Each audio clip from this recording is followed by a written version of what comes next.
Well, it starts off with Chris talking about how he has decided to pick up trash. The reason I like the story was not because it actually benefited anyone else, and I think that was the point.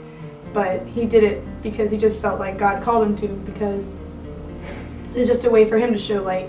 So it was, for me, it was thinking about the small things and realizing that they really do matter. It's more about how every choice we make either can draw us closer to being in God's light, or it can draw us further away, even just the small choices of everyday stuff. It's all about just the love of Christ and drawing closer to Him so that you can be more like Him and receive His strength and His guidance in the things that you do, and have that be the motivation for why you set yourself apart from the rest of the world.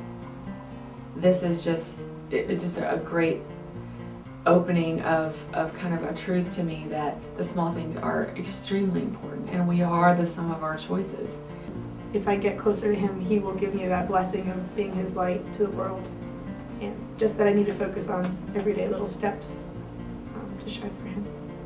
Reading this came at the perfect time, just to see how there's a combination between making decisions to be more like Christ and then having Him reach out to you. So it was just encouraging to feel God's grace in that way. As a writer, I've learned that the first and the last chapter of a book are very important.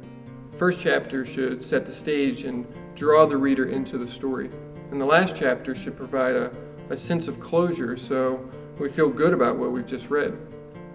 You know, my favorite book that I've ever read has this really amazing opening line. It starts with, "In the beginning, God created the heavens and the earth," which may sound a little boring to you if you've heard that or read that hundreds of times, but if you actually sit and think about it, it's about as exciting as an opener as you can get.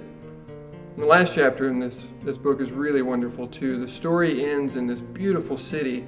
There's a river that's bright as crystal, and there's a tree that gives life, and a throne, and a king, and there's never any night in this city because the glory of the king fills the city with light. But here's the really interesting thing about those two chapters. There's only two things that show up very early on in the first chapter that are there in the last chapter as well.